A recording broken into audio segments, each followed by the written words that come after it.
Let me go ahead and ease your worry. Don't panic. I haven't fallen off the wagon. I'm not back to the addiction of clowning on Twitter / Elon Musk and a lot of the unbelievable cringe that he indulges in.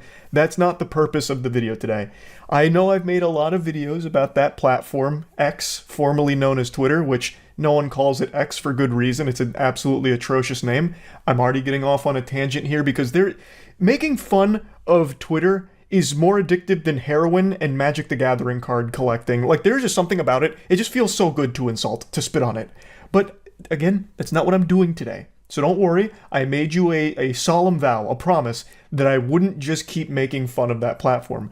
I want to talk about what they're trying to do right now with streaming because I legitimately do think it is a good thing. But we are still going to sprinkle on some seasoning here of some insults because the very first test stream for Elon Musk on Twitter did not go overly well. For those that don't know what I'm talking about, Elon Musk has been making a big hoopla about making Twitter a strong streaming platform. He really wants it to be this all-encompassing hub for content to keep you hooked like cigarettes. So it'll have a little bit of everything, and that includes gaming streams. So in order to test it, he went live last night to do some Diablo 4 runs.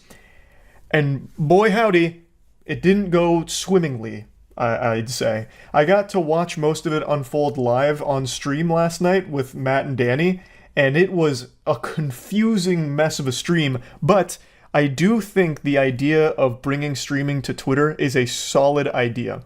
I have long been an outspoken advocate for competition, and in the streaming space, it's been mainly dominated by Twitch for a long time. Of course, they've been floundering a little bit here. Unfortunately, SpongeBob has been whipping up some nasty patties of some ideas at the Twitch headquarters, so they haven't been really crushing it at the top, which has led to the rise of other competitors that are legitimately popping off. Like, they're not nearly to Twitch's level, but they are competitive in the market. So things like Kick, Rumble, YouTube, Facebook, not so much. Facebook is a place where streaming goes to die. That's just kind of like a sad, pathetic joke of a streaming platform, but it does exist and it does pull some numbers. Point is, streaming has become far more competitive over the last couple of years, and now Twitter is looking to have a strong streaming competitor as well. And overall, I just think it's a good thing because as more competition arises, it forces all of the other platforms to improve. So mainly YouTube and Twitch, which are the two biggest. If there's more competition out there, there's more reason for them to improve their service. So overall, competition is always the best thing for consumers. So even though the first stream was rocky and Elon Musk is the furthest thing from a streamer, it at least is a proof of concept that shows that they do want to actually make streaming prevalent on the site, which again, I think is helpful to the entire streaming ecosystem because then the top dogs can't just endlessly coast and, stagnate and refuse to improve their platform. They'll need to, hopefully, assuming Twitter becomes a legitimate competitor with streaming. So let's go ahead and take a look at how Elon's first stream unfolded because it's a bit of a head scratcher. The candle's the size of him. That is a massive candle. That looks like something out of Dark Souls. What is that? That's cool. I kind of want one. That's like... We're going to watch his house burn down in real time. He told his assistant he wanted a candle, and they were like, "How much should it cost?" And he was like, "I don't know, $45,000." Okay. How much do candles go for? Like $400? That should be good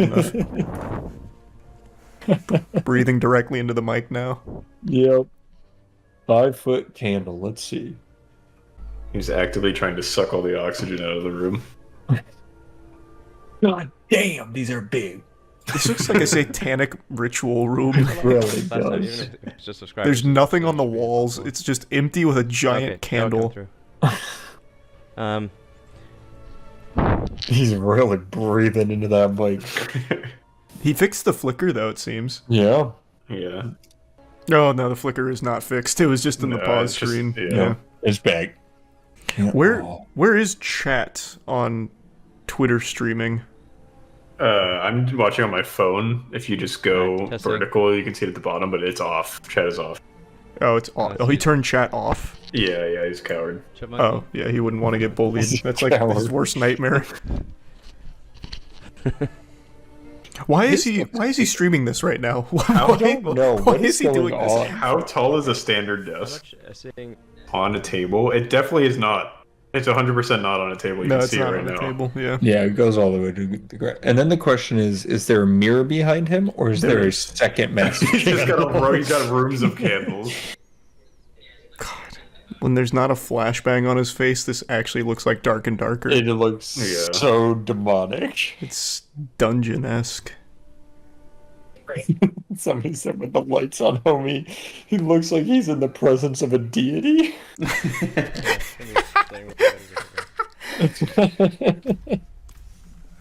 Just watch a YouTube tutorial, Elon. Like, goddamn. Please do anything. The first thing everybody yells is turn off VSync. Try that.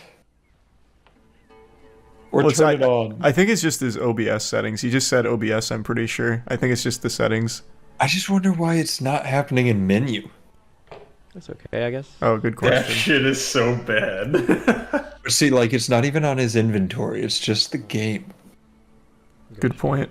It's weird. Elon, give me in there. You know what he probably did? He probably set his bitrate to like 40,000 or some shit. Oh, So I now- can't handle. Yeah, so now it's kind of cooking it. So I'll like just look at the replies to the live post and just occasionally Sir, What was that statement? What the that fuck? was not a complete sentence. What was that? It sounded like he casted a spell. Yeah.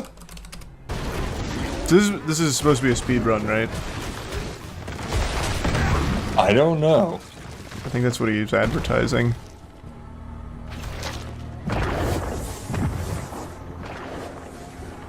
Oh my god. I just got fragged by a bloodlister. Wow.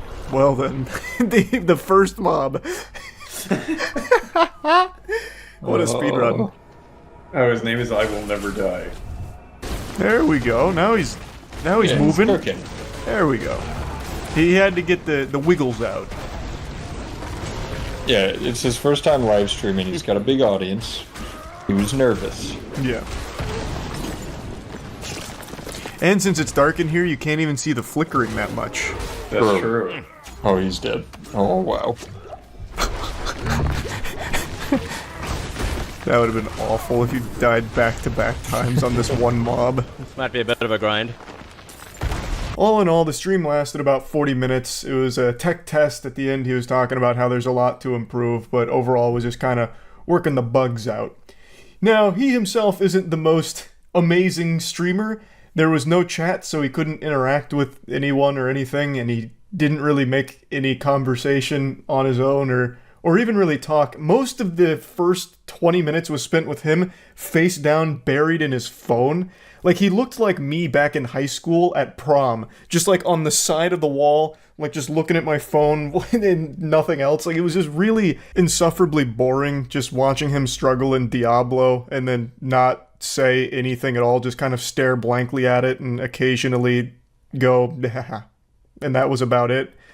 But he doesn't claim to be a good streamer, right? He's not out here trying to start his streaming career or anything. This really seemed like it was supposed to be a tech test. I just wish he had at least done the bare minimum beforehand to just make sure that he got his settings correct, because you could have probably found that flicker through just recording before going live and could have fixed it, because that was just unwatchable. That flicker was legitimately giving me a headache. And I'm not even like sensitive to that kind of stuff, but it was just so aggressive, like it was just making me disoriented.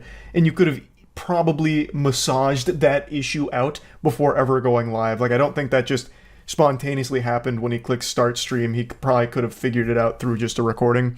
But other than that, I do legitimately think it is a good idea for Twitter to offer streaming, just because I do like when there's more competition in the space. And since we've seen so many other streaming platforms that are performing well, it shows that there is room in the market for more competitors, which again just makes the entire industry more competitive, which makes everything better, because they have to be better in order to stay competitive. So yeah, anyway, just wanted to kind of talk about this a little bit. I guess we'll see where streaming's at in a year from now on Twitter. Maybe they never actually get it together or make it super functional or super great, or maybe they do and it becomes a legitimate competitor in the industry. We'll see. That's about it. See ya. It's always so inspiring to see someone never give up in the face of adversity, to push forward and achieve great things, like Rocky, Or Will Smith in I, Robot, when he was telling people like, hey, these robots are a little fishy. And they said, hey, pal, you just blowing from Stupid Town? And then turns out he was right and he still protected us anyway. Point is, this is the backbone to so many of the best stories ever told in books, movies, TV shows, and anime. It's like one of the 10 commandments of anime for every protagonist, just that never quitting attitude. But in the real world, when companies in particular adopt this never give up mentality, it's pretty embarrassing and pathetic. In particular when it comes to Meta. Or, as you know them, Facebook. Because nobody really knows this fucking clown company is anything other than Facebook. Meta's been on a bit of a cold streak recently, with the most recent embarrassing blunder being the Metaverse. More like Meta reimburse everyone who bought into that scam. Being sold as like the way of the future. Nowadays, it's just a barren, empty wasteland of broken dreams and broken promises. The goofballs just made a virtual reality experience more primitive than Roblox and Second Life. It's just shameful. But they didn't give up. They didn't quit. They said, you know what? That was so good, we're gonna do it a second time. What about second breakfast? So they're trying another venture here, and it's actually opening to pretty big success. And it's what we're talking about today. Threads, a Twitter competitor. Twitter's had its own series of missteps, quite a few blunders. They've given up Scholar's Mate a few times here, and it looks like Meta's trying to strike while the iron's hot, so they released their own Twitter competitor called Threads. When looking it up, I saw this headline: Meta's Twitter competitor for friendly conversation launches early.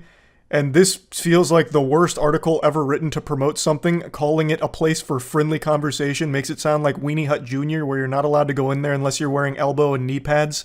Not that I like Twitter. I think, and I've been very vocal about this, I think Twitter fucking sucks. I don't think the world was ready for a platform like that, and it is just the absolute worst thing for a human being's mental health. And now for the first time, we're being cursed with a platform that threatens Twitter's stranglehold on brain rot. This is like that scene out of Godzilla where he says, let them fight. We now have two kaijus going to war over poisoning your mind, basically. So you have Twitter, which is no stranger to horrible decisions, and now you have Meta with Threads, which is no stranger to horrible decisions.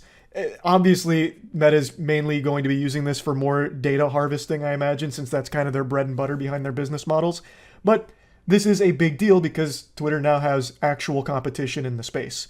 And it doesn't seem like they like this ball game very much, because apparently Twitter is threatening to sue Meta for Threads right now, saying that it stole their trade secrets.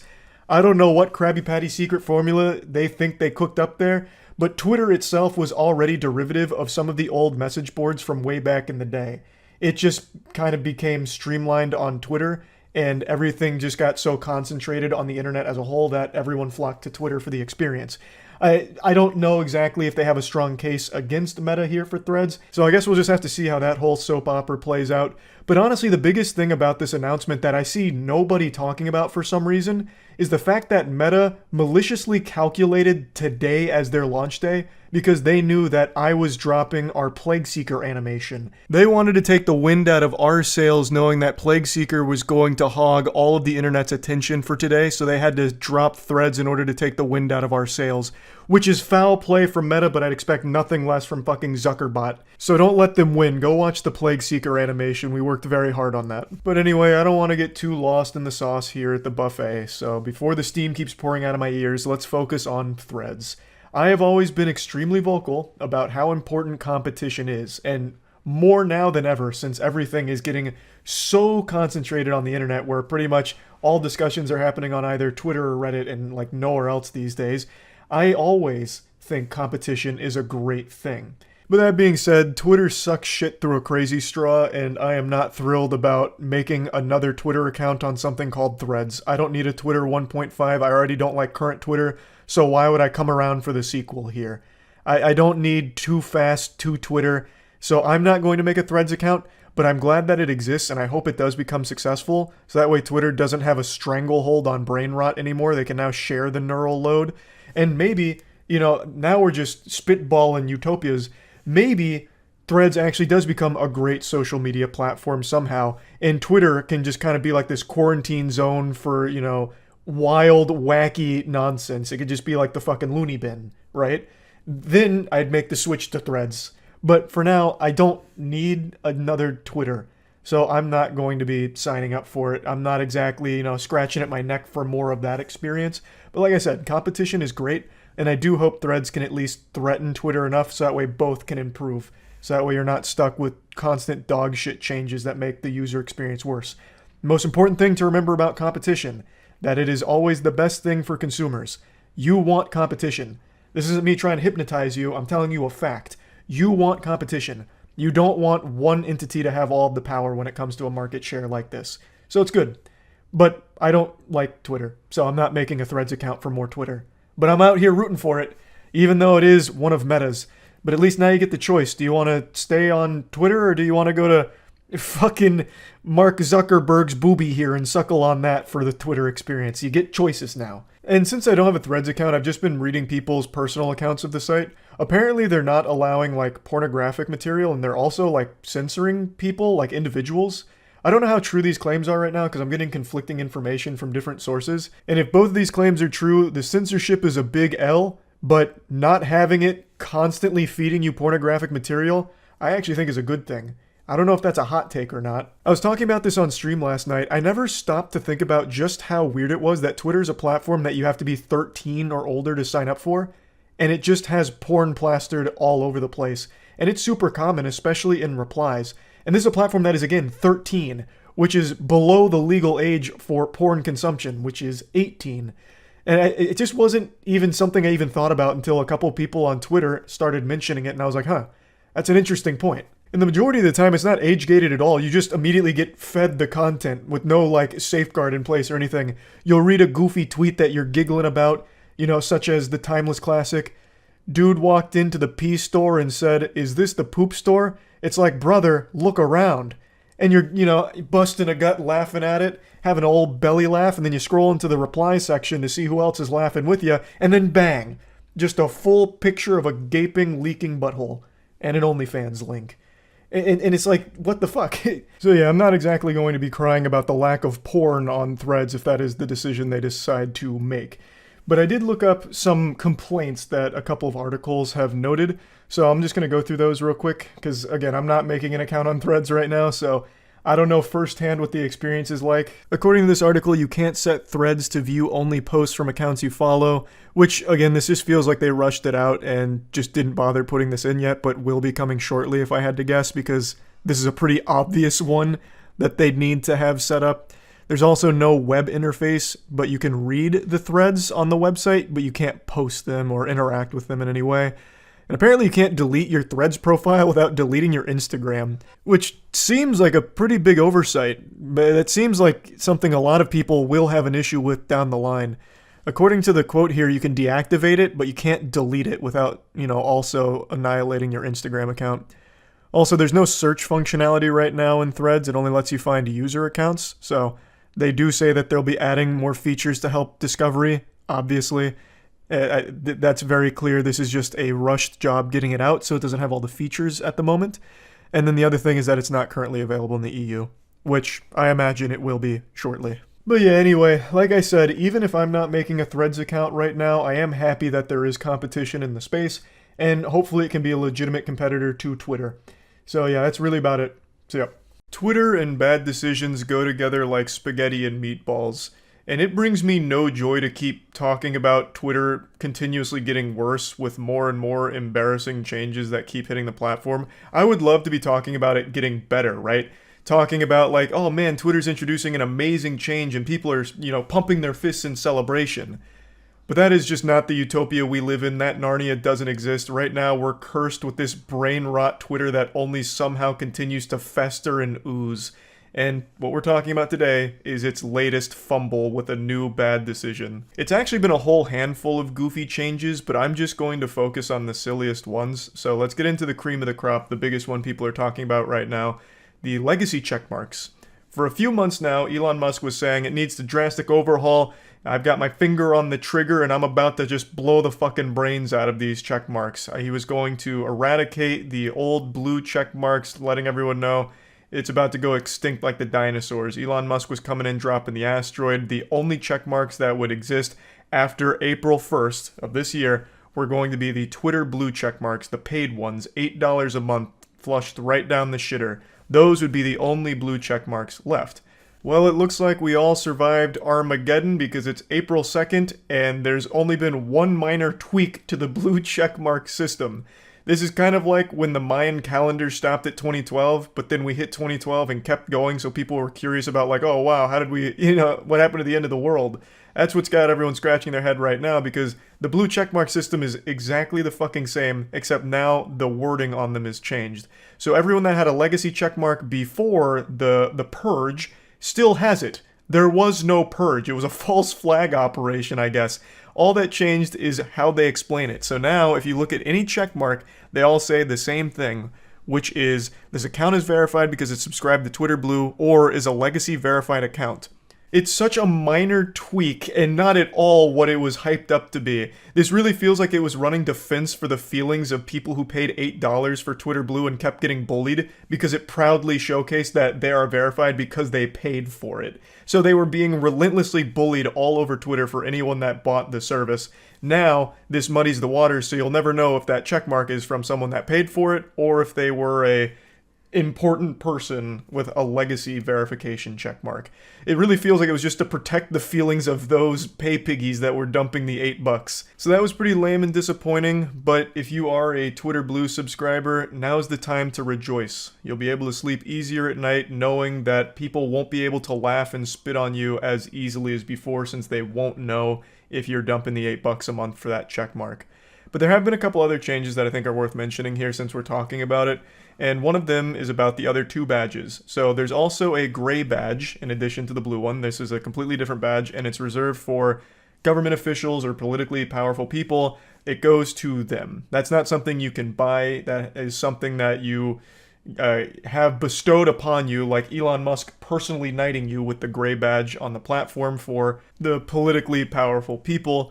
And there's really nothing I think that's wrong with that. I actually think that's probably a pretty good idea, so that way people don't ever really get confused. But one thing that I don't really like about it is that it's gray, and sometimes when I'm just scrolling, since I'm on dark mode, I don't even notice if there's a check mark there, so sometimes I just think that it's a troll account or something. They should make it more obvious. They should have made that one fucking glisten. Like, have it be red with flames coming off of it, maybe like sound effects, fucking fireworks blasting off like you just hit 99 in a skill in RuneScape. Like, that one they should have went hog wild on. But regardless, there's another badge as well, and this one's for corporations. That's the gold badge, the little Mario coin. So the gold badge is interesting. The gold badge is for brands and companies, non-profits, any of that, and it costs $1,000 per month in addition to an extra $50 per month for each affiliate sub-account, i.e. employees, brands, or divisions. But there is an exemption here. The top 10,000 most followed brands, companies, and organizations that have already been verified will be exempt from the $1,000 monthly fee. So if you're like a startup business and you want the gold badge to help solidify to customers that this is the official brand account, well then I hope you've got your pocketbook at the ready, because you're going to need to pony up at least $1,000 per month for that bitch. That is not cheap whatsoever.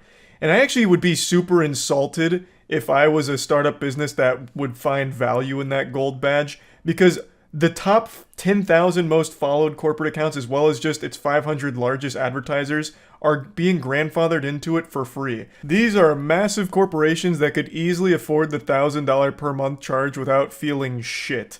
Meanwhile, you got mom and pop Wiggleberry, who just launched their artisan candle business that really wanted the gold checkmark to try and extend their reach online, and they're gonna have to fork out a fucking ton for it. So that would be pretty insulting as a small business owner who might want the gold checkmark. I don't think it's necessary whatsoever. I don't think the gold checkmark's going to necessarily be hitting home runs for your bottom line and getting you more customers.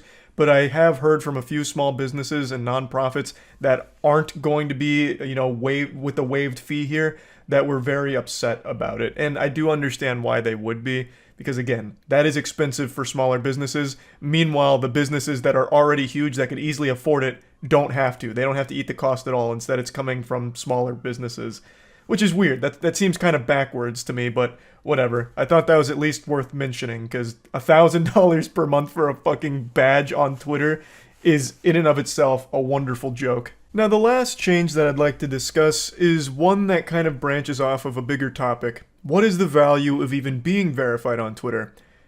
Well, I think the answer is nothing. I think there is absolutely no fucking value in being verified on Twitter. One of the things Elon Musk has been hyping up for a while is monetization options, but as of right now, they're non-existent. There's really no such thing as like Twitter monetization. You're not going to make a living off of just fucking shit posting tweets with a verified account. At least not yet.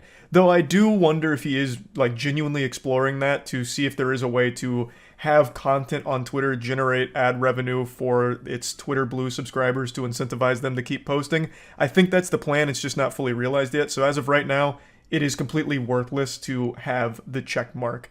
It doesn't give you any kind of big priority in comments, at least not that I've seen. It doesn't offer you any useful tools outside of the ability to like review a tweet before sending it or make like an edit to it, which who really gives a fuck? It's Twitter. You could just delete the tweet if you want to. It's very simple and very quick already. It just seems like a complete waste of money. But with a recent announcement from Musk, it seems like he's really trying to make Twitter Blue a requirement to even use the platform effectively. So the change is that only verified users will show up in the recommended feed, and also that only verified accounts will even appear in the Twitter's For You feed. Making the claim that this is the only realistic way to address advanced AI bot swarms taking over. It goes into effect on April 15th, and also voting in polls will require verification for the same reason. I don't really care too much about the poll voting shit. That doesn't matter at all to me. Twitter polls are completely fucking useless. But the shutting out non-verified accounts from For You recommendations, that's a load of horseradish right there, especially with the reason given to stop AI bot swarms. This feels like a totally different tone and attitude here, as opposed to the old Elon, the bold Elon, who went to war with bots right away when he took over the platform, stating that he was going to make sure bots and all of those troll fake accounts weren't going to be an issue anymore, and he had so many plans to get rid of it. Now he's saying it's a losing battle without just taking off unverified accounts from the For You recommendation page. What the fuck happened? Yeah, they won, I guess? Jesus Christ. That's a weird way of combating that. There's plenty of other ways of combating bots that don't involve just slapping the people that aren't paying $8 a month. I don't think I need to explain why this is a terrible decision. Everyone was dunking on him for this one. Even the biggest of supporters for Musk were pretty put off by this because it just does seem weak, no matter how you spin it, saying it's a losing battle unless he turns off a pretty crucial component to the service, which is allowing unverified accounts, any account, to show up on the For You recommendations based on algorithms and shit. Like, that has been a core part of Twitter for a while now, so taking that away, stating like he's going to lose to bots if he doesn't, is very weird and not a great look. And since we're on the topic of For You, I want to quickly just ask, what the fuck is going on with For You on Twitter? I talked about this on stream and everyone's having the exact same experience over the last couple months, where every time you go on, there's just random death and gore videos, like out the wazoo. Every time I scroll through Twitter for more than like 3 or 4 seconds, I'll inevitably scroll past someone just getting shot somewhere in a video of it, or like a fight that broke out that led to someone getting killed. And it's not even based on my previous viewing. Like, I don't go out of my way to watch like best gore on Twitter or anything. Like, it's out of nowhere, and everyone seems to be having a similar experience. And if it's not death and gore videos, it's for some reason other horrific shit that's not even viral. Like, they're not even viral clips. I don't understand why it's doing that. I don't know if it's by design or if there's just something that's got a little funky in there, but it's certainly odd. And I just wanted to at least mention that briefly. But overall, these are not amazing changes so far for Twitter. Maybe they'll get it together and start pumping out some great ones, but man, it has been a load of L's for that platform. Elon Musk bought it not too long ago for $44 billion, and it is currently valued at roughly like $20 billion. So not exactly seeing the best of returns at the moment, and doesn't really seem to have the best of ideas. But who knows, maybe it'll start to really pick itself up. That's about it. So yeah. I'm usually not one to believe in the paranormal. However, I've recently been convinced that there's one man that's being haunted and possessed by a bad take demon. And if you're a fan of sports, you know exactly who I'm going to talk about. When you hear the word bad take, one image and one name pops into your head. Skip Bayless. He's been around for a long time. When I was a huge sports fan, I used to watch him and his shows as well. However, I don't much anymore. Now I just kind of see the viral clips of his most awful brain dead opinions that are usually just way off the mark, or him just cosplaying as LeBron James boxers so he could hold his meat. I can't decide if he truly believes half the shit he talks about, because some of it's just blatantly wrong or just weird. So I don't know if he says it for the sake of shock and controversy for views, or if he really is just an android that's powered by awful sports takes, like he's algorithmically programmed to deliver horrible sports opinions. But last night, this reached the boiling point when he dropped this stinker. This tweet, I believe, is the highest ratioed tweet on the entire site. I haven't been able to find anything that has a stronger, fatter L plus ratio here anywhere. Now, before diving into what made this tweet so hated, I'll give context around it in case you're unfamiliar with the situation that it's in reference to. Last night in the Bills vs. Bengals game, a player for the Bills named Damar Hamlin was making a tackle and he got hit in the chest, and when he got up off of making the tackle off the ground, he collapsed. Medical personnel attended to him for about 10 minutes performing CPR before he was taken away to a hospital. His condition was unknown, but it was very scary to see that. Most people were afraid they had just watched this young man die on the field from this, and it was just a really horrifying situation all around. Of course, a ton of people from all over went on Twitter to talk about it as well as offer prayers, hoping for a full recovery for Damar Hamlin. And then there was Skip Bayless, who went on Twitter with 2 tweets that weren't anything bad, just kind of talking about what was happening and like how serious it was.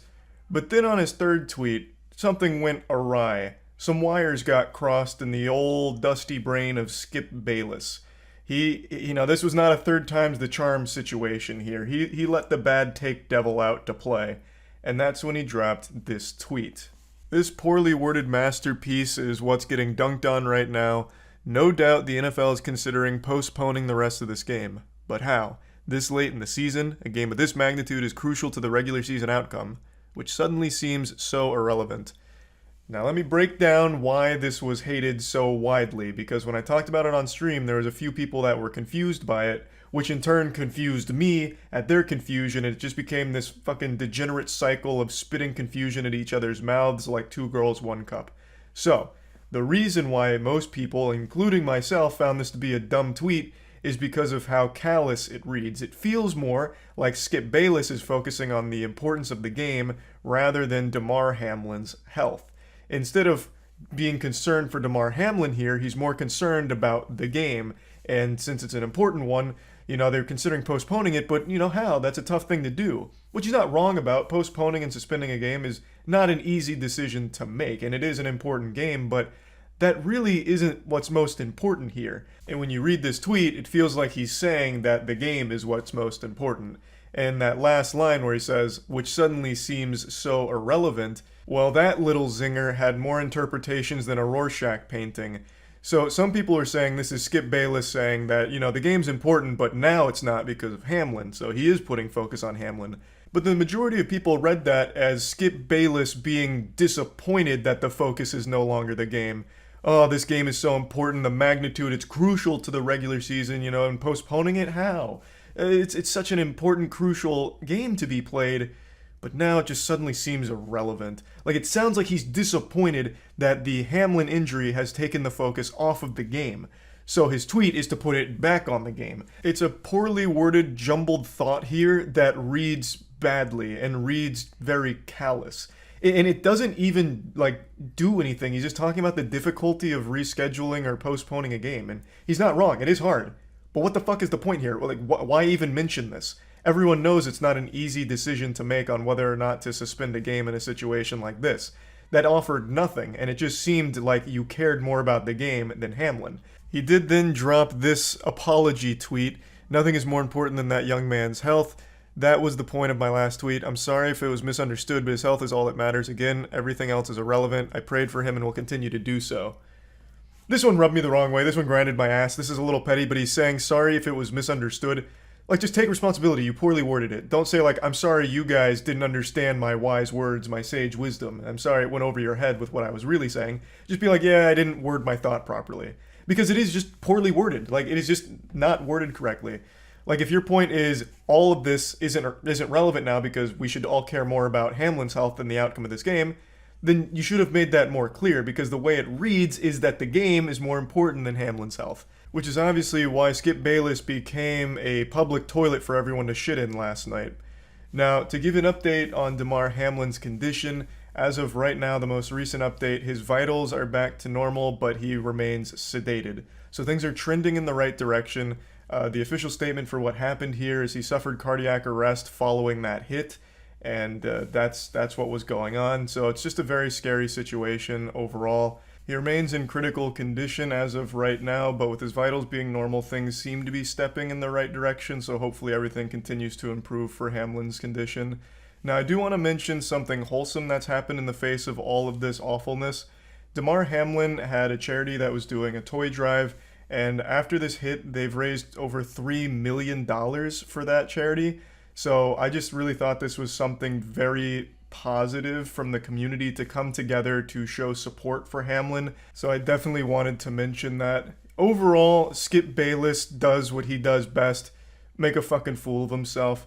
The tweet was horribly worded. I don't not believe him that he cares about Hamlin's health more than the game. I feel like you'd have to be a real evil son of a bitch to actually think the game is somehow more important than Hamlin's life. So it's not like I think that he's lying about what his intentions with the tweet were, but it's just so poorly worded, as are most of his thoughts throughout his entire career.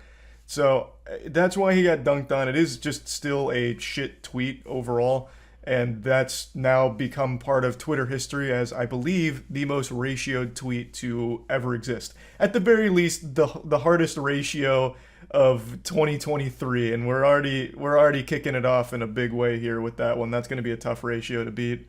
That's about it. So yep.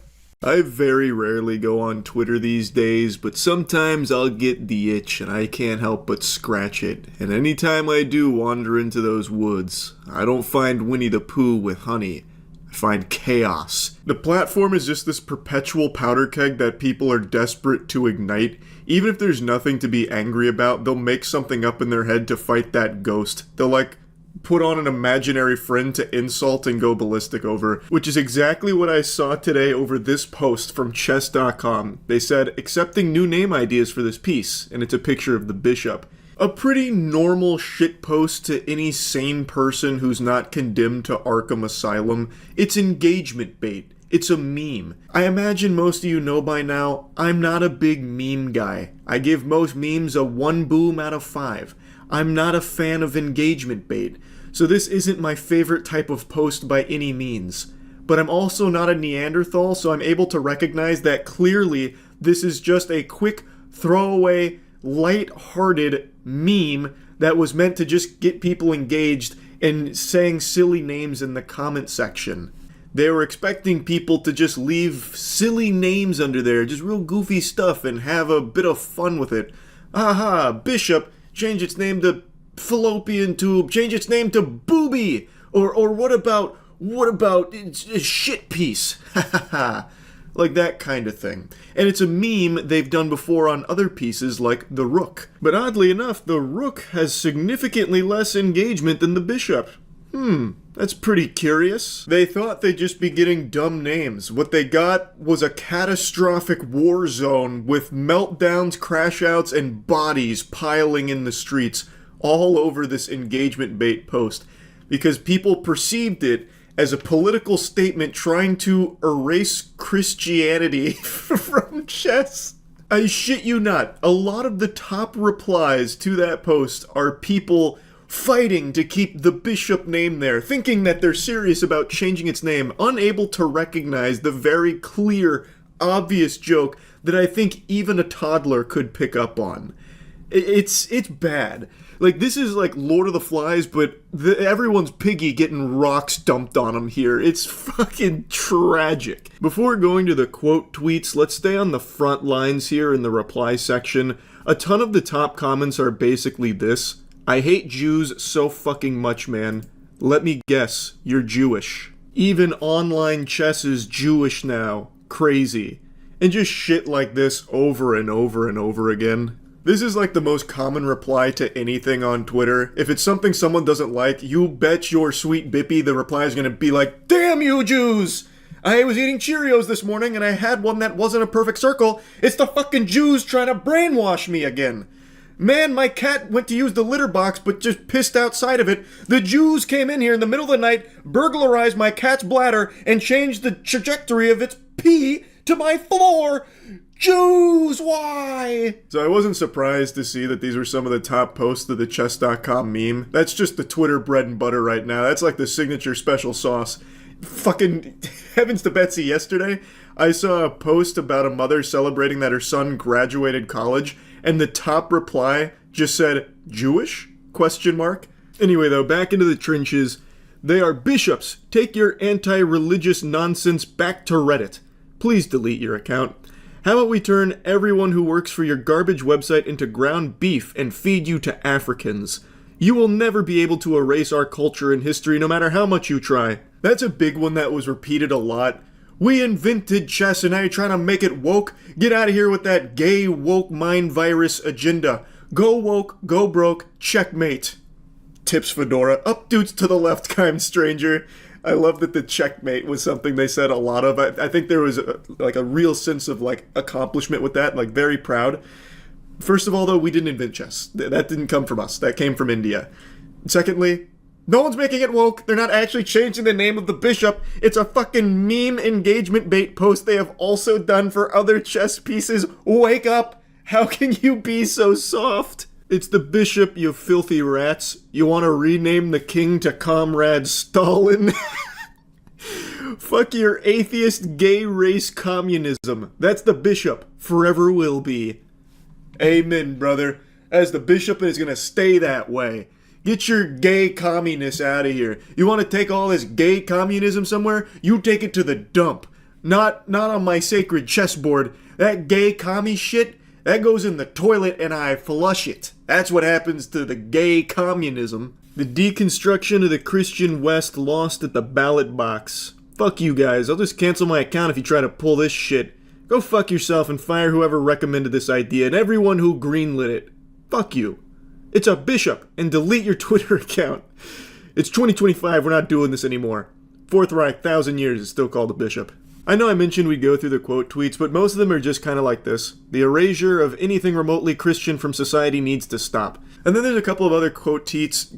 There's a couple of other quote tweets that have like tens of thousands of likes, basically using it as a rallying cry, like, "They're coming for us, they're trying to defeat us, we can't let them, we have to stand together."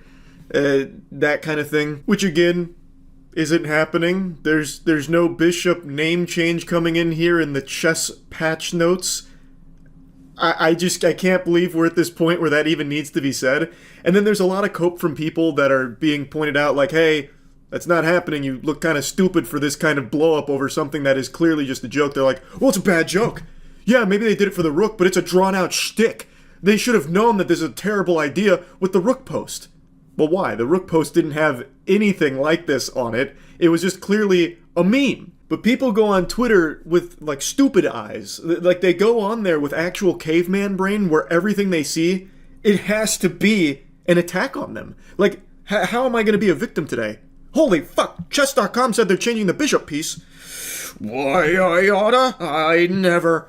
It's like, it's craziness. It's actual craziness that we're at this point now where now, even when they're pointed out like, hey, this was a joke, you know, it's not that serious, people will still just refuse to accept that and be like, nope, this is a stupid thing. Chess deserves all the backlash they get for daring to try and have a little fun with a stupid meme that they've done before with no issue. They should have known this one would be very contentious. You know, they had to have known this going into it. It was by design. It was once again an attack on me. They knew that. So they deserve the shitstorm they got. Just a fascinating thing to stumble upon here while checking the old cesspool this morning. I do fuck heavy with that statement, comedy is now legal on Twitter. Yeah, I guess so. Though you run a big risk because even just telling like the lowest level, lowest hanging fruit joke imaginable here about a chess piece turns into a massive controversy on the platform. It's almost poetic. Like, it's tickling poetry with that. Anyway, though, I had to talk about this a bit. It is so fucking over the top silly, I could not resist. But yeah, once again, the bishop isn't getting a name change anytime soon. No need to panic. That's about it. See ya. No need for dilly-dally, you already know what we're here to talk about. Twitter is the gift that just keeps on giving, like a birthday party clown that never runs out of ribbon to pull out of his thumb, and it makes me continue to burp and clap while smiling. It's a beautiful disaster, a blunder that never ends. It reminds me of like that cheese rolling competition that happens every year in the UK, where they throw a cheese wheel down like a really steep hill, and people just throw themselves down the hill, hurting themselves the whole way, tumbling, chasing after that cheese wheel. That's Twitter, constantly hurting itself in pursuit of that cheese. And in this case, it's the big cheese, the biggest cheese, money. Twitter is a platform that just burns money forever. And with Elon Musk at the helm now, it is desperate to start turning some kind of profit, or at least mitigate the losses as best as possible. Because obviously you don't want to own a business that just keeps taking spaghetti out of your bank account here forever and burning it. So they've been coming up with all kinds of different plans in order to try and make Twitter generate some level of money. And I've followed it pretty closely. I've made quite a few videos going over a lot of the silly stuff that's happened recently, but I haven't talked about it very much, even though they have made some decisions that I still think are comically bad. For example, you can now no longer even access any Twitter content unless you log in. So if you try and read a tweet, watch a Twitter video, or anything like that, and you're not logged in on desktop, you just get taken right to the sign-in page, which I think is a luxury afforded only to Twitter. That is the only platform that can get away with that. Imagine if you went on YouTube and it wouldn't allow you to watch any videos until you signed in. It'd kill the platform. But Twitter is more addicting than heroin, and the people that are hooked on the product perpetually need their fix. It reminds me of Bane from Batman, how he constantly has those tubes that are filtering that juice, that venom, into his body in order for him to live. That's a lot of people's relationship with Twitter. They fucking need that poison in their life, so if they're forced to log in to even view anything on the platform, they'll do it without a second thought, really, with a smile on their face. But it's really the only platform that can get away with it. They're the only platform afforded that luxury. Other platforms like YouTube, again, for example, would absolutely see a drastic decrease in the amount of traffic that they get. Platforms like Reddit, too, I imagine if you have to log in to read anything on the platform, would also see a significant drop-off. But we're not here to talk about that change. Instead, I want to focus on the big change from today. And that is Elon Musk finally targeting data scrapers, which is a legitimate problem. I want to make this very clear up front. Data scraping is actually a problem. I didn't realize how big of a problem it was for so many companies until I watched Mudahar's video on it today. And data scraping is extremely expensive, and there is so many people exploiting a lot of like API and just in general a lot of shady shit going on with data scraping, that it is something that does require a solution. But this is Elon Musk's solution, and it's basically just kill the host as well as the parasite. So he's imposing a limitation on all accounts. So he says, to address extreme levels of data scraping and system manipulation, we've applied the following temporary limits. Verified accounts are limited to reading 6,000 posts a day, unverified accounts up to 600 posts per day, and new unverified accounts to 300 posts per day. Now, to be clear, this just means if you see this many posts. It's not about how many times you post. If you post something, it counts as 1 on your daily Twitter allowance. But if you scroll past a post, that still counts. So anything you scroll by, anything at all on Twitter counts as posts. So if you scroll through like 10 comments, that's 10 of your 300 posts for the day if you're a new unverified account. So people have been speedrunning to see how long it takes to reach this limit. And right now I believe this is the world record, 2 minutes and 33 seconds. But keep in mind, this any percent route here is about 2 minutes worth of time lost to setting up the account itself. So the speedrun goes from actual nothing, you don't have an account, to then going through the captchas, going through the codes, the emails, and all of that. And it's about 2 minutes to set up your account, and then the other 33 seconds is spent scrolling. And then this is what you get at the very end of your journey here. Rate limit exceeded. And most people get this within the first couple of minutes if it's a new unverified account. Now for older unverified accounts, it goes up to 600 per day, so double that. You basically get like about 10 minutes. At being very generous, you'd get about 10 minutes worth of scrolling for your unverified account before you get the rate limit exceeded. Now if you have like the Twitter Blue Boy Scout badge, 6,000 posts per day is probably what a normal person will be fine with. I don't think many people, aside from like actual hard addicts and power users of Twitter, are going to scroll past 6,000 posts per day. So that one probably isn't going to give any Twitter Blue enthusiasts a big problem. But the other two basically restrict everyone's access to the site to only a handful of minutes. He does say that this is just like a temporary thing, so a band-aid for the data scraping problem. Not sure exactly how long they're going to engage in this social experiment of self-destruction, but he is saying up front that it is temporary. So I guess this is just going to be a matter of waiting to see how long it continues for. Now, this is good and bad, because I've been very vocal about how awful I think Twitter is as a platform for the mental health of everyone that uses it. So anything that gets people off the platform for an extended period of time, I think is a good thing. It gets them doing other things that aren't just brain rot on Twitter. But, of course, as a platform, it does provide real value to a lot of people as well. So for a lot of like businesses or artists or anything like that that rely on Twitter in order for marketing or in order to get their content out, it's very rough because so many people are going to hit their rate and not see what you're posting, or you won't see what they're posting if it's something that you actively check in on. And of course, Twitter is invaluable when it comes to like real world important events. Like a lot of times that news breaks on Twitter and people follow it there. But with the new Twitter allowance here for what you're allowed to see a day, you'd have a very hard time keeping up with a developing story, especially like, let's say it's in your area, so it'd be like really important to you. If you hit your Twitter allowance, you exceed your rate, you now get cut off from that information. So there is like an actual problem here with this system. It's a bit deeper than just go touch grass now, loser. This is a good thing. You're free. You can go touch grass. There is like an actual underlying issue with this whole format. So it is a big issue overall, and you can see why this would kill the platform. If you can only use it for, 10 minutes per day, it's not exactly going to be something that stands the test of time. It becomes less of a social media platform and more of like a mobile game daily quest that you do in a couple of minutes and then you're done for the day, which is exactly what Mudahar said in his video, and he's right on the nose with it. That's 100% correct. The number one thing that online companies are salivating over is how to keep you on their platform. It's the reason YouTube has such a robust recommended algorithm. It's constantly feeding you videos it thinks you want to watch, because if it's things you want to watch, you stay on the platform for a longer period of time. All of these companies are fighting for your time. They want to keep you there as long as possible. With this new Twitter policy, they're now driving you away from the platform as quickly as possible. So they're trying to target data scraping to solve that problem, but they're giving themselves a new problem, which is nobody's going to be able to use the service anymore. You are driving users off of the platform in a matter of minutes for the vast majority of your user base. They can't spend time on your platform even if they wanted to, because you are limiting the amount of time they can spend there drastically. Again, unverified accounts can't spend very long on the platform at all, a handful of minutes per day. So they're going to go to competing services. So it should be pretty obvious why Twitter would likely be buried if this becomes their permanent solution to the data scraping problem. It won't be a site that's able to exist anymore because it won't have a user base left, because they literally would not be able to use the platform because they'll hit their rates so quickly.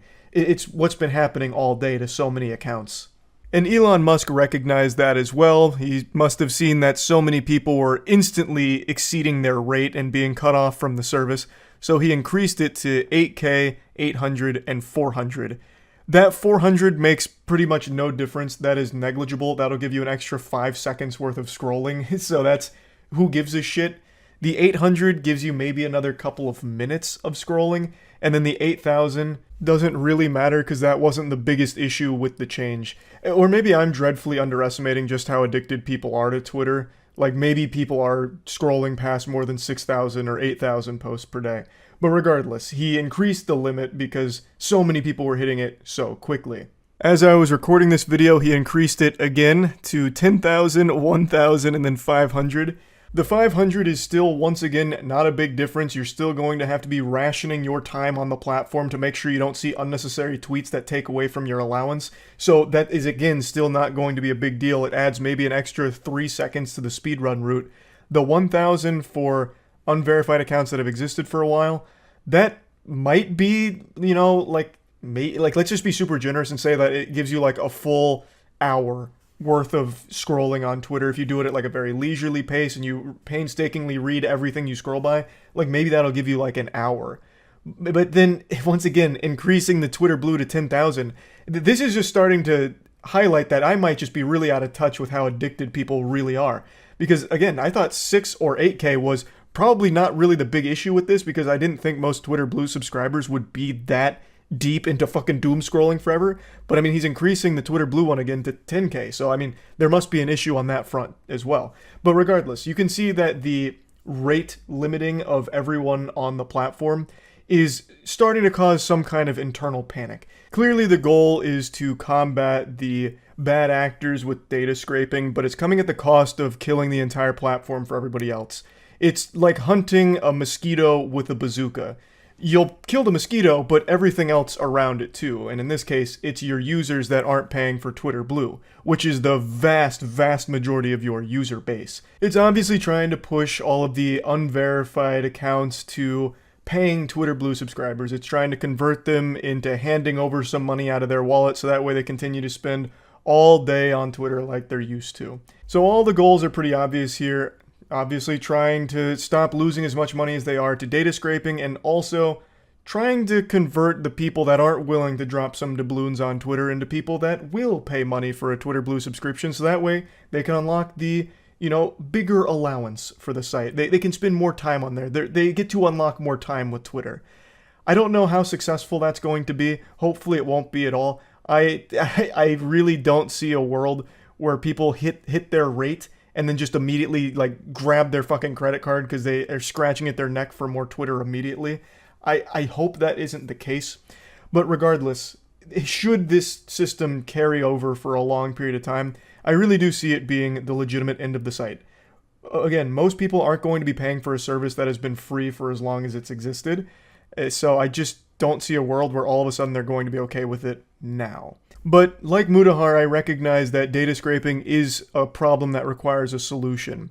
And somehow Elon Musk found the worst solution to the problem. I don't have the answers though. So don't look at me to, cough up something genius here to stop data scraping without ruining the entire platform for all of the users that aren't paying for it. Because I don't know how to even begin combating it. But surely there's got to be something else that doesn't immediately nuke the whole platform. So I guess we'll just have to wait to see how everything continues developing here, but I did think this was actually pretty fascinating. Twitter is one of the few platforms that repeatedly makes decisions that I think are counterintuitive to long-term health of it. But it's still around, it hasn't died yet, and maybe it'll endure this change as well. There's no telling, but just wanted to talk about it a little bit. That's it. See ya. I find it so fascinating how often people just film their own crimes or post on Twitter about illegal activities that they're doing, and then it eventually comes back to haunt them where they lose their job or get arrested. It's just wild that so often people have this complete lack of self-control and inability to stop themselves from saying or doing dumb, stupid things on Twitter. Like, posting cringe on Twitter has cost more jobs than the invention of machines. And today I want to go over a disturbing new case of gross shit. This was something that went viral a few days ago, but I've only just now caught up on it. It's really gross, and I actually think that this is a deeper onion than most people realize. I think that this was all a manufactured marketing campaign conducted by a shameless degenerate in order to get OnlyFans subscribers. So, let's take it from the top. I'm sure if you were on Twitter a few days ago, you saw this post floating around. This little bit of eyeball poison was getting dunked on by everyone around the globe. And if people weren't shitting on it, they were shitting themselves out of just pure repulsion. So the post is talking about how they're coming out as trans canine and talking about how they've been with 6 dogs. So they celebrate fucking dogs, and they double down on this, triple down on it, and have made it their entire brand identity now. Like, this is now their online presence, is being the dog fucker. And they're very open about it, talking about it, and trying to make it like some kind of powerful movement about why fucking dogs is a great thing. Obviously, I'm on the side of common sense here. Animals can't consent to having sex. Thus, you're not even having sex with the animals, you're raping them. You're a dog raper. It's called bestiality, and it's a crime. It's illegal. It's not something to be celebrated or encouraged. Now, I think the person behind this knows it and was making this as a giant post that would hopefully gather a lot of hoopla and put eyes on their content. Because even prior to this post, they were dropping nude photos, lewd photos, and just talking like about trying to monetize their sexual content. And then after this post got so much steam, they made a statement saying that this had cost them their job, they now no longer have a way of making money, so in desperation, they're saying fuck it and starting an OnlyFans. When I'm pretty sure that was the entire plan from the get-go, and by having so many eyes on them from all of this spotlight that was shined there, they immediately got a giant head start. Like, they're way over 150,000 followers at this point, and I'm pretty sure that this was their intention from the get-go. They chose something that they knew most people would have a problem with. No one likes to see animals being abused, and no one likes to hear about animals being used as like sexual objects or sexual props for people in their content. It's like, that is beyond weird. So they are probably aware that by making that post, it would have gathered a lot of steam, which it did, and then they immediately went around with this narrative that they were fired. There's no way of knowing 100% for sure if they were fired. I take all of that with a grain of salt. And even the way they talk about it, like in that post they're saying they're going to sue everyone that got them fired, that just seems like a troll. That legitimately just seems like a weak, low-effort troll statement at the end there. There is evidence to suggest they may have actually lost their job from this, but even still, I don't think it's 100% confirmed as of this moment. Like, it just, to me, feels like this was all part of the plan. And you can also even see them, like, lean into it. If you go back a couple days before this blew up, they made this post about how OnlyFans models are the devil. You know, this is terrible stuff. Look, what kind of example are you setting for children, you godless heathens? And then only days later, turning around and dropping one of their own, OnlyFans is disgusting and you're going to hell for it, as they're signing up for an account. I could be wrong. This all could be done genuinely and wasn't meant as a marketing play for OnlyFans subscribers, but to me, that's just really what it feels like. It feels like someone that is very aware of what they're doing and trying to capitalize off outrage and being the villain. I've said this a million times, but on Twitter, since everyone has unlimited access to every unhinged thought and person imaginable across the globe, you will always find people that agree with you. No matter how outrageous the belief, you will always find supporters. And that's exactly what's happened here. They now do have legitimate supporters backing them and the dog fucking stuff from other equally deranged animal fuckers. It's pathetic, sad, and it's just really depressing that this is actually succeeding for them financially. Now, if I'm correct and this is all just revolting marketing for their OnlyFans, it doesn't make any of this justifiable, excusable, and it doesn't make the whole situation any better. But it would at least be nice knowing that the person behind all of this isn't actually a danger to animals around them and having sex with them, as well as other awful things that they've been talking about recently. Though I do think that there is a possibility that this is all true and they are actually out there harming animals, and they're just spitting in the face of anyone with any level of human decency, making posts like this saying that they'll buy a wolf pup with their first OnlyFans check, which is, of course, them not so subtly letting people know that they're going to be buying an animal for the sole purpose of having sex with it. They even mention that they're a size queen in reference to buying that wolf pup. So that's like something that needs to be like actually investigated, if this person is a legitimate danger or not to animals. Now, if I may, I'd like to turn your attention to another piece of evidence that I've collected in this case, and I'd like to present it to the court. So this is Exhibit D here. This is a post from them today, which is now seeming to champion for incest, talking about how having sex with your cousin is fine, it's all good, it's normal, and it shouldn't be, like, stigmatized and this and that. So this reinforces, to me, the thought that the person behind all of this is someone who is just trying to choose the most disgusting stances possible in order to attract as many tomatoes being thrown at them, so that way, hopefully, they can then catch a couple of, like, mentally unwell stragglers that are agreeing with them and then signing up to the OnlyFans. That's what this whole thing seems to me. Of course, I could be wrong, and this really could be someone that really believes in fucking dogs as well as incest because they go on and on to try and defend this whole cousin sexual relationship thing. It's more really gross, repulsive stuff. But I just really do think that this is all just supposed to drive traffic to their OnlyFans through outrage. But yeah, regardless, the whole thing is horrible, the person is horrible. So yeah, that's about it. So yeah. Twitter is a place where fun and happiness goes to die. But people have talked about how shitty Twitter is a million times by now. I'm not going to be talking about that today. I'm not here to add another noodle to that spaghetti. Instead, I want to talk about my favorite moment on Twitter. And this is a classic. This is something that I still think about pretty often, and it puts a big goofy smile on my face. And I'd like to share it with all of you, just in case you weren't on Twitter at that time. And if you weren't, God bless you. Keep up the good work. But for those of you that may have missed it, I'd just like to bring it to your attention, because this was truly one of the best moments on Twitter, in my opinion. This happened in the crazy, wild, and wacky year of 2018. It was August 21st, and a young Charles White had only just recently celebrated his 23rd birthday. At the time, I hadn't even considered growing my hair out. How naive I was back then.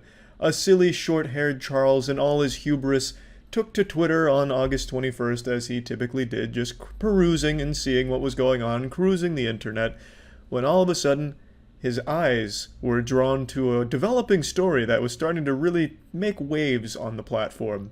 And the story involved NASA and a recently hired intern. Everyone shut the fuck up. I got accepted for a NASA internship. That's absolutely massive. That's huge. Like, that is a big accomplishment and something definitely worthy of celebration. Like, shit. I would be going wild too, ripping my shirt off and twirling it over my head if NASA even asked me to lick their toilet seats clean. So absolutely, I see the jubilation they were going through, but perhaps they celebrated a bit too aggressively. A while after the initial tweet, there was this response from a man named Homer Hickam, and he said something very simple: language. This is some shit like right out of a movie. One single word that changes everything, and it did. You see, on Twitter, most people assume that when there's just a picture of a person and they're an older person, that it's either a fake account or someone that they can just bully. I don't know why Twitter has that impression that old people just deserve to be bullied on the internet, but that's how it goes on Twitter, where everyone gets bullied. So Homer came in here and just dropped his cock on the celebration, just flopped his meat out on the fucking birthday cake here, and just said exactly what every teacher growing up would say when the class was getting rowdy: language. And the community didn't take too kindly to that, and especially not the original poster, who replied with this: "Suck my dick and balls, I'm working at NASA." This is one of those lines that would be on their tombstone, because this was a big mistake. Like Icarus, they had flown too close to the sun and were burning up now. Because they didn't just talk shit to a random person on Twitter, they said this to Homer Hickam, who holds the entire future of this person's career in the palm of his hand. It just like, his picture reminds me of Chris Hansen, and just like Chris Hansen, Homer Hickman has come out here and fucking shocked this person. Homer Hickman responds by saying, "And I am on the National Space Council that oversees NASA." You basically couldn't have chosen a worse person to say "suck my dick and balls" to. When it comes to their new job, they basically just told Jesus Christ to suck their dick and balls. It was a bold and foolish move, because our original poster here lost the internship. And it wasn't Homer Hickam who caused them to lose their internship. He didn't go to corporate, talk to the manager, and demand they lose it or anything like that. He didn't tattletale. They lost their internship naturally as a result of this conversation catching so much steam online. And Homer Hickam actually ran a blog where he talked about this, where he defended this person and elaborates a little bit further on the situation. So Homer Hickman seems like a fucking great guy. I'll go ahead and read his blog post to you now, which is unfortunately deleted, but it has been archived, so here it is. Social media. I love the way he starts this. It's like immediately professional, as if he's giving a full-blown fucking press release here to Twitter. Recently, it was called to my attention on Twitter that someone was being hired by NASA and that they were using the F word in a tweet about it. I'm a Vietnam vet and not at all offended by the F word. However, when I saw NASA and the word used together, it occurred to me that this young person might get in trouble if NASA saw it, so I tweeted to her one word, language, and intended to leave it at that. Soon, her friends took umbrage and said a lot of unkind things, but long after I was gone, as I immediately deleted my comments and blocked all concerned. Classic Twitter, bullying this guy until he just deactivates his shit, not surprising. Later, I learned she had lost her offer for an internship with NASA. This I had nothing to do with, nor could I, since I do not hire and fire at the agency or have any say on employment whatsoever. As it turned out, it was due to NASA hashtag her friends used that called the agency's attention to it long after my comments were gone. Again, classic Twitter. They thought they were helping, but they made it significantly fucking worse. It was all of her friends spamming NASA, which showed them the initial tweet of this person being extremely fucking hostile to a high-ranking NASA employee. So, excellent work, Twitter. We did it. She reached out to me with an unnecessary apology, which I heartily accepted and returned with my own. After talking to her, I am certain she deserves a position in the aerospace industry, and I'm doing all I can to secure her one that will be better than she lost. I have also talked to the folks that had to do with her internship and made absolutely certain that there will be no black mark on her record. Signed, Homer Hickam. It would have been such a power move and a huge mic drop if he didn't sign Homer Hickam and instead just ends it with, "Suck my dick and balls now." This guy seems like a real fucking class act. He gets absolutely fisted, his mud tunnel stretched on Twitter, unjustly, since he was literally just looking out for them in the first place by saying, hey, language, you shouldn't be saying NASA and fuck and suck dick and balls all in the same thing. NASA probably doesn't like that. Literally just looking out for this person and got nothing but hostility in response and having to deactivate his shit, and he still goes out of his way to try and help the person. That right there is a great guy. Now, from everything I've read, they never got the internship back, though they are still pursuing that field, and they were qualified for the position and still are qualified, but they no longer are offered that internship at NASA, and that's pretty much where the story ends. I just thought this was a truly fucking wild ride since I watched it happen in real time for the most part, and it was just so fucking crazy to see it go from like, I'm so happy, suck my fucking cock and balls, loser, I'm on NASA. Oh, there goes my internship. Just like this, it was like a full 4-act play, and it played out beautifully. And it was just great. So I just wanted to share that with all of you in case you never saw it, didn't know about it, and yeah, that's really about it. So yeah.